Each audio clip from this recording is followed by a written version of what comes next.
반갑습니다. 오늘 한 주 잘 지내셨습니까?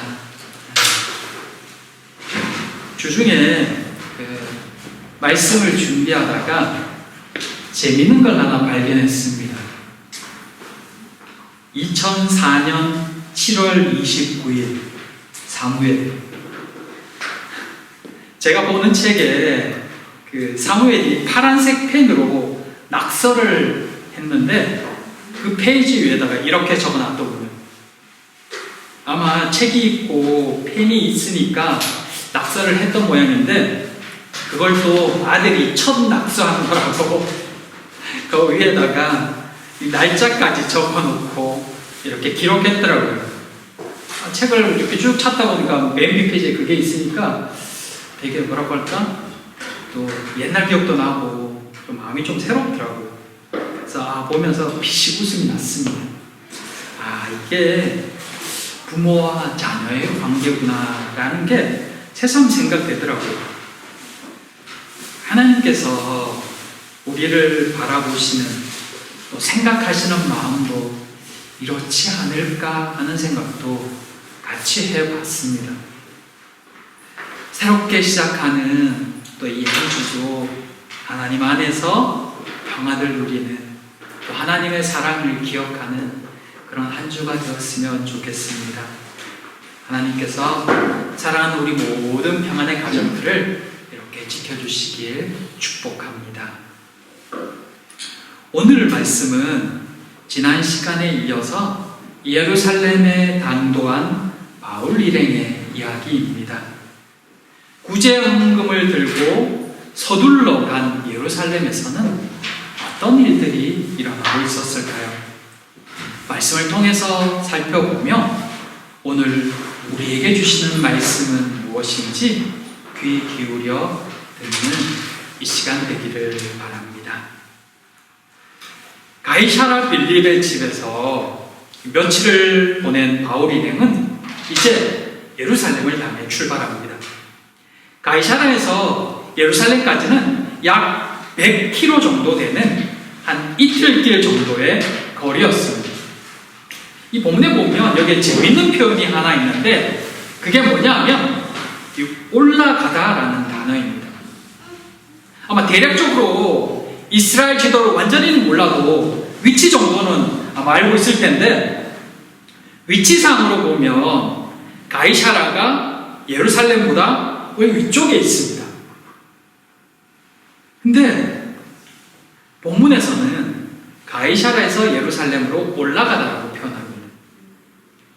그 이유는 이 예루살렘이 높은, 그러니까 완전히 산은 아니지만 높은 곳에 있어서도 그렇고, 또 하나는 이 성전 문화 중심의 이 이스라엘 문화에서 모든 표현들이 사용되고 있는 일반적인 표현 양식이 이러하다는 거죠. 그래서 예루살렘으로 모든 것은 올라간다고 표현합니다. 이 표현은 그 유대 문화 속에 있는 표현이지만, 그럼에도 한 번은 새겨볼 만한 그런 표현입니다. 그들의 삶의 중심에는 늘 성전이 있었기 때문입니다.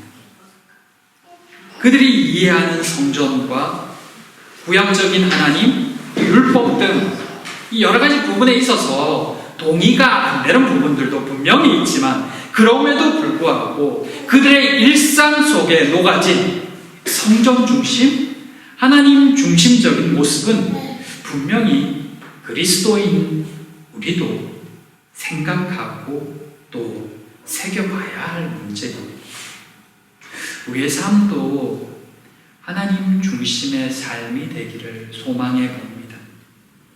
모든 관계들과 일어나는 일들과 상황들 속에서 그 중앙에 하나님이 있는 주일 하루의 신앙이 아니라 삶이 하나님을 중심으로 이해되어지고 또 그렇게 살아갈 때 그 삶에 하나님의 은혜도 함께 새겨질 줄 믿습니다. 그런 신앙인의 모습과 생각을 점점 더 갖춰가는 우리 모두가 되기를 소망하고 기도해 봅니다. 이제 예루살렘으로 향하는 이 여정에 바울 일행을 따라 나선 사람들이 있었습니다. 그들은 가이사랴의 몇몇 제자들입니다. 그들은 바울이 예루살렘으로 가면 큰 고난과 또 심지어는 이 감옥에 갇힐 수도 있다는 것을 알고 있는 사람들이었습니다. 하지만 그들은 두려워하지 않고 바울을 따라 그 길을 나서고 있습니다. 또 한 명이 있습니다. 그는 구브로 사람 나손입니다. 구브로는 바울이 첫 번째 전도여행을 할 때 갔던 그 지역, 구브로 지역이죠. 그곳에 나손 사람, 나손입니다. 그는 아마 예루살렘에 또는 그 근처에 큰 집이 있었나 봅니다. 그래서 이 바울 일행이 예루살렘에 머무는 동안에 그들을 자신의 집에 머물게 하려고 같이 길을 나서고 있었던 것입니다. 예정에 어떤 합류된 사람들입니다. 하나님의 뜻을 따르는 것, 사실 그 삶은 그렇게 쉽지 않습니다. 그 길은 세상 사람들이 살아가는 삶의 방식과는 다른 삶의 길이기에 때로는 외면도 당하고 무시도 당하기도 합니다. 하지만 그래서 그 길에 더 함께하는 사람도 있습니다. 그들은 하나님이 붙여주신 사람들입니다. 그래서 믿음의 길로 걸어갈 만하고 또 외롭지 않습니다. 바라기는 우리 모두가 서로에게 그런 사람이 되었으면 좋겠습니다. 세상 사람들이 걸어가지 않는 길, 그 길을 함께 걸어가는 우리 공동체 되기를 소망합니다.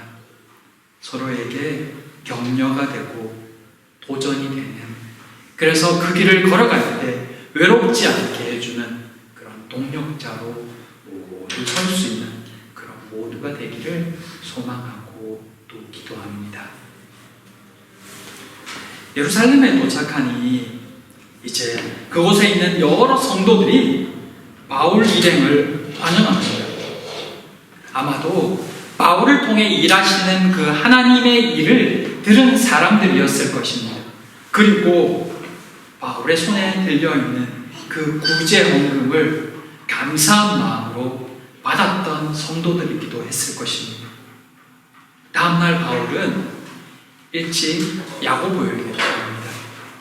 이 야고보는 이 야고보서를 기록한 예수님의 동생입니다. 예수님이 사역하실 때만 해도 이 야고보를 비롯한 그의 형제들은 예수님을 믿지 않았습니다.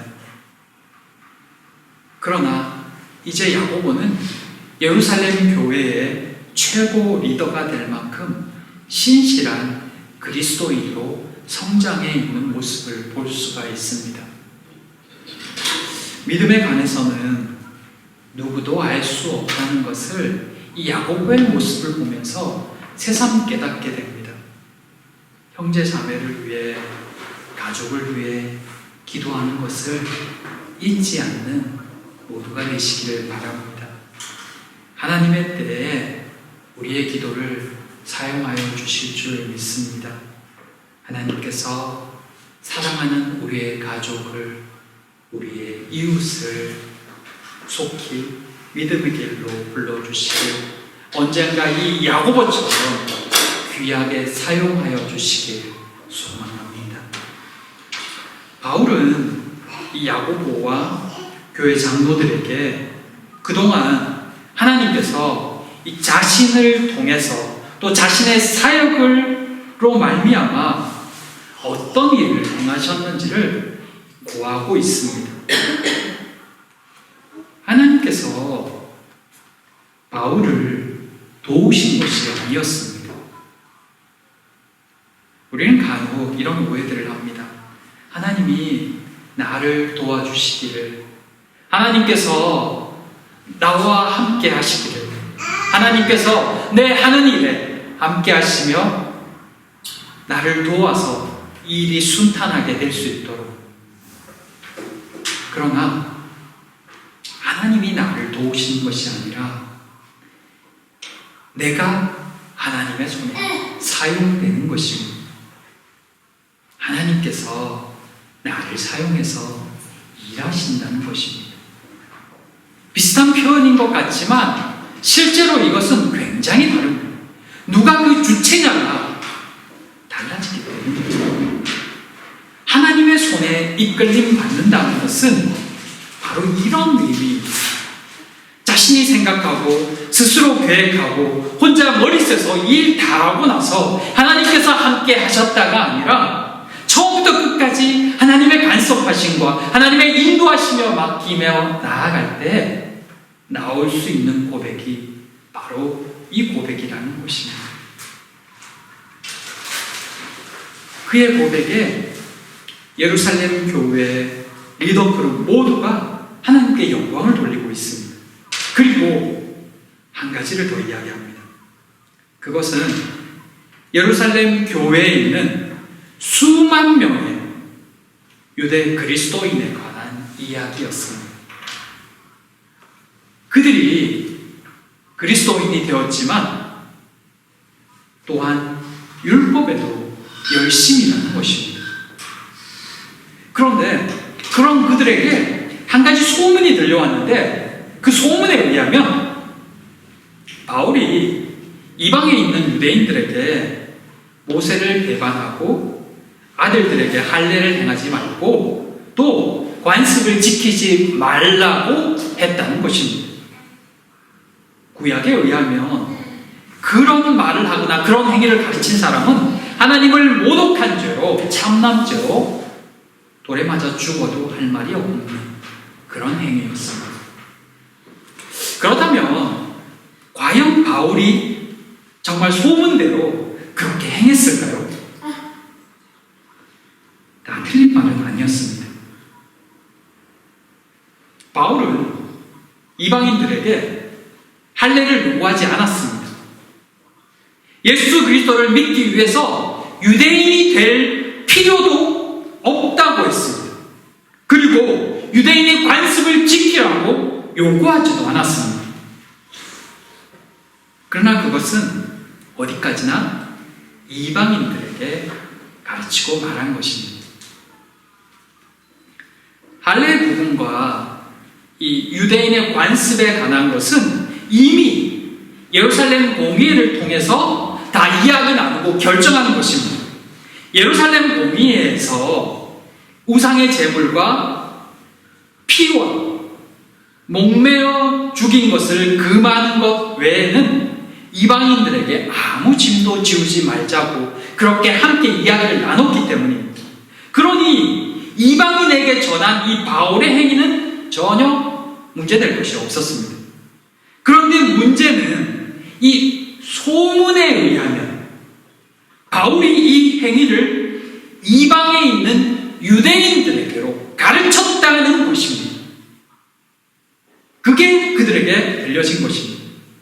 하지만 바울은 유대인들을 고려해서 이방에 있는 유대인들을 고려해서 어머니가 유대인이고 아버지는 헬라인인 이 디모데에게 할례를 행하게 할 만큼 유대 그리스도인들 장차 믿게 될 그들을 생각하고 염두에 두었던 사람입니다. 유대인들에게 복음을 전하기 위해서 그들이 복음을 받아들일 수 있기 위해서 조금이라도 그들에게 걸림이 되지 않도록 그들에게 복음을 전하게 될 디모데에게 할례를 행하게 했다는 것입니다. 그런 그가 이방에 있는 유대인들에게 할례와 율법을 버리는 행위를 하라고 요구했다는 것은 바울의 원칙과도 맞지 않는 말이었죠. 하지만 늘 그렇듯이 소문은 자신이 듣고 싶은 것, 하고 싶은 말만 전하고 듣습니다. 일부 사실인 것이 왜곡되어지고 부풀려져서 입에서 입을 통해 전해지는 것이 소문입니다. 그리고 좋은 이야기보다는 나쁜 이야기가 더 빨리, 더 확실하게 전달되기도 합니다. 그 소문을 들은 유대 그리스도인들은 바울을 죽일로 인식하고 있었던 것입니다. 그러니 언제 예루살렘에 나타나면 가만두지 않겠다라고 벼르고 있었던 것이죠. 야고보는 이 소문을 믿지 않았을 것입니다. 만약 믿었다면 바울을 만나고 그의 이야기를 듣는 것을 꺼려했겠지요. 하지만 그는 비록 믿지 않았다 할지라도 그는 유대 그리스도인들도 생각해야 되는 예루살렘 교회의 목회자였습니다. 무조건 유대 그리스도인들의 생각이 틀렸다라고 말하기엔 이미 그 소문이 너무 그 지역에 광범위하게 너무 많은 사람들에게 퍼져 있었고 이미 그들은 그 소문을 믿고 있다는 것입니다. 믿고 있는 그 상태에서 잘못 말했다간 오히려 야고보가 바울을 두둔하고 야고보 역시도 그런 생각을 하고 있다라고 오해받을 여지가 있습니다. 그리고 그 일은 예루살렘 교회에 굉장히 큰 문제가 될 수 있는 것입니다. 교회가 분란이 일어날 수 있습니다. 더구나 숫자가 수만입니다. 당시 예루살렘 그 지역의 그 전체 인구를 10만 정도로 그렇게 추정합니다. 근데 유대 그리스도인의 숫자가 수만이라면 엄청난 부흥이지만 또 엄청난 파급력을 가지고 있다는 것입니다. 그들이 이것을 잘못 받아들이고 문제로 삼았을 때 예루살렘 교회는 또다시 큰 분란에 휩싸이게 되는 것입니다. 그래서 생각해낸 것이 그들이 들었던 그 이야기가 잘못된 소문이었다는 것을 그들의 눈으로 직접 보게 하는 것이었습니다. 그렇게 제안한 것이 바로 바울이 아마 나시린 서원이었을 것입니다. 그 서원한 네 사람과 함께 결례를 행하고 또 그들의 결례의 마지막 절차의 비용을 바울이 내도록 하는 것이었습니다. 그러면 사람들이 그것을 보고 바울이 율법을 지키는구나 라고 알아서 더 이상은 그것을 문제 삼지 않을 거라고 생각했던 것입니다. 바울의 입장에서는 어찌 보면 참 억울할 수 있는 장면입니다. 자신이 하지 않은 일로 인해서 오해받고 미움과 저주를 받으니 말입니다. 상황적으로 보면 무척 화나고 분노할 수 있는 상황입니다.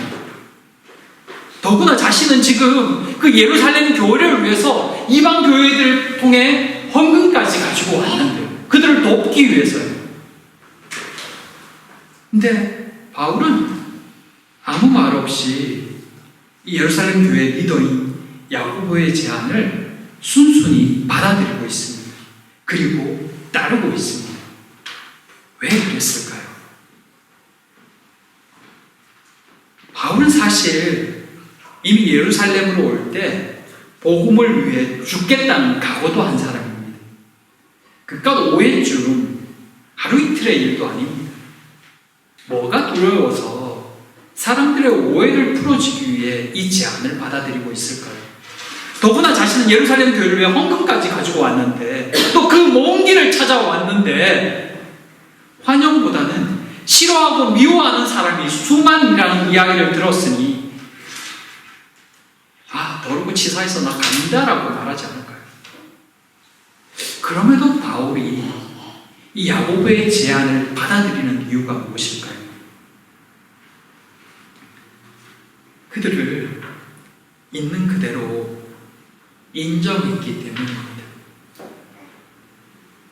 그가 유대인들에게 그들이 생각하는 대로 자신이 가르쳤던 안 가르쳤던 상관없이 유대 그리스도인들이 불편하고 복음을 받아들이기에 걸림돌이 되는 것이 있다면 얼마든지 따라줄 수 있다고 생각한 것입니다. 율법은 결코 구원의 조건이 될 수는 없지만 율법을 지키는 것이 죄는 아니었기 때문입니다.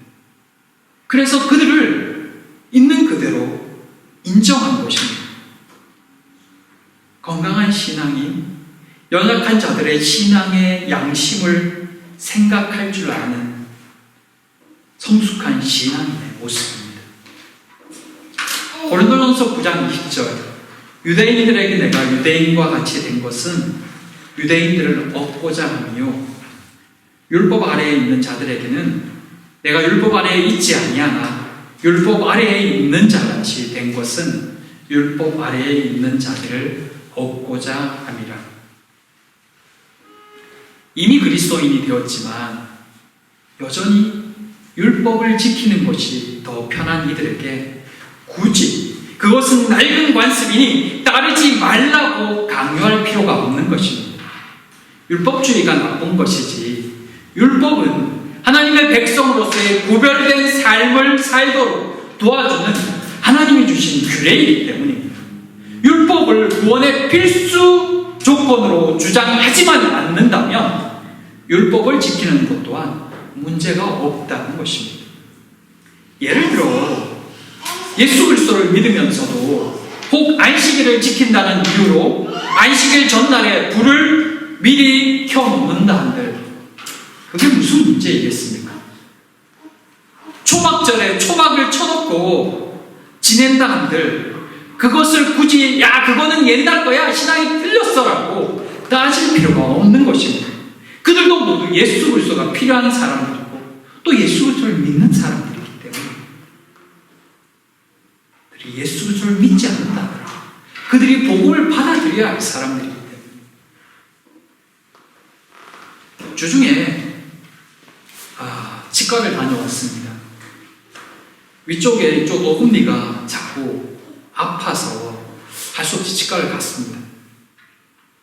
이게 왜 문제가 되냐고 했더니 아래 어금니가 문제가 생겨서 뽑아내버렸는데 이 아래 어금니가 없으니까 이것과 맞물리는 윗 어금니를 받쳐줄 수가 없어서 몸이 피곤하고 또 잇몸이 부을 때마다 윗 어금니가 조금씩 내려가는 겁니다.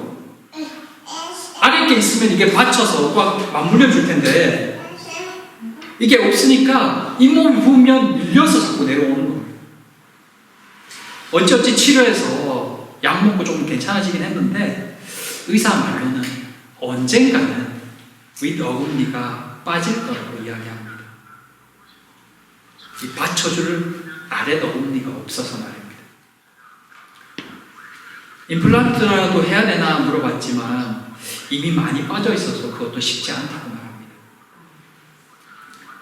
이 아래 어금니가 약간 썩어서 계속 신경이 쓰였을 때는 아프기도 하고 이걸 빼버리니까 시원하다 좋다라고 했는데 그것이 전부가 아니었던 것입니다. 아파도 어떻게 살아도 고쳐서 그 자리에 있게 했어야 되는데 이게 없으니까 다른 것이 문제가 생기더라고요. 신앙생활 하다 보면 이런 경우가 있습니다. 없으면 시원할 것 같고 더 이상 문제가 생기지 않을 것 같은데 그것이 다가 아니라는 것입니다. 에이 보기 싫어. 안 나가면 그만이지. 내가 차라리 딴 데 가지. 그러면 문제가 없을 거야. 내 속이 편할 거야. 그렇게 생각하지만 그것도 역시 아니라는 것입니다. 우리 끼리 있으면 편하고 좋을 것 같지만 그렇지도 않다는 것입니다. 시킬 때마다 엉뚱한 짓 하고 맨날 하나씩 빼먹는 남편도 없으면 많이 아쉽습니다.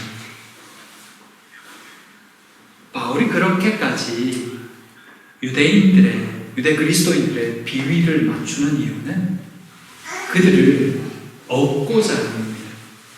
그들도 하나님 안에서 한 가족이요 공동체의 일원이기 때문입니다. 그래서 우리는 더 연약한 성도들을 생각하고 그들의 믿음을 고려해 주어야 되는 것입니다. 지금은 믿지 않지만 그러나 언젠가 믿을 수 있는 또 하나님께서 부를 수 있는 그들을 위해서 우리가 가끔은 때로는 참아주고 또 그들을 받아주어야 하는 이유도 그들도 언젠가 우리와 한 공동체가 또는 믿는 사람이 될 수도 있기 때문입니다. 사랑하는 성도 여러분, 신앙에 있어서 타협은 옳지 않지만 행함에 있어서의 양보는 하나 되게 합니다. 그 기준은 본질적인 것이냐 비본질적인 것이냐 하는 것입니다. 신앙은 절대로 양보할 수 없죠. 하지만 그 외의 것은 내려놓을 수 있는 이가 성숙한 그리스도인입니다. 그런 말이 있죠. 더 사랑하는 자가 약자라고. 신앙도 이와 비슷한 말이 있습니다. 더 성숙한 사람이 양보하게 되어 있다고요. 배려하게 되어 있다고요. 믿음이 연약한 이들을 배려하고 그들의 믿음을 위해 좀 더 양보할 수 있는 그런 우리가 되기를 소망합니다. 그 배려로 인하여서, 양보로 인하여서 사람들의 마음을 얻고 또 믿음을 더할 수 있는 그런 우리 공동체가 되기를 소망해 봅니다. 이 시간 우리 함께 잠시 기도했으면 좋겠습니다. 우리가 마음을 주고 배려해야 할 이가 혹 우리 주변에 없는지, 또 주님을 소개해 주고 싶은, 반드시 소개해야 될 이가 없는지를 잠시 돌아보며 하나님 그들을 긍휼히 여겨달라고, 그들에게 복음이 들어갈 수 있게 하나님 붙들어 달라고, 우리를 사용해 달라고 우리 시간 소망하면서 잠시 하나님께 같이 기도드리기를 원합니다. 잠깐 같이 기도하겠습니다. 사랑하는 하나님, 이 시간 아버지 앞에 기도합니다. 복음을 들어야 하는 이들, 우리에게 붙여주신 이들을 생각나게 하시고 또 그들을 위해 기도하는 저희가 되게 하여 주시옵소서. 연약한 이들, 우리가 혹시 믿음 안에서 배려하고 양보해야 될 일이 있다면 하나님 그 마음도 허락해 주셔서 함께 한 공동체를 이루고 또 함께 성장하는 저희가 되게 하여 주시옵소서. 아버지 하나님 긍휼을 베풀어 주시옵소서. 은혜를 더하여 주시옵소서. 하나님의 뜻을 구하고 아버지께 나아가는 저희 모두 되게 하여 주시옵소서. 하나님, 또한 이들을 붙여주시고 저희에게도 새로운 영혼을 허락하여 주시옵소서. 하나님, 불쌍히 여겨주시옵소서. 불쌍히 여겨주시옵소서.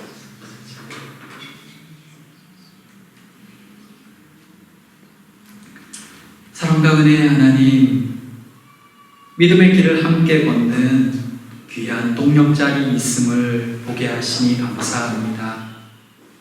여전히 우리의 기도가 필요한 이들이 있음을 깨닫습니다. 그들을 더 생각할 수 있는 마음과 믿음의 배려를 허락하여 주시옵소서. 그래서 그들도 언젠가 우리의 믿음의 동력자가 되게 하여 주시옵소서. 이 한 주도 사랑하는 모든 평안의 가족들을 지켜주시며 믿음을 더하여 주시길 간절히 소망하오며 예수님 이름으로 기도드립니다. 아멘. 이 시간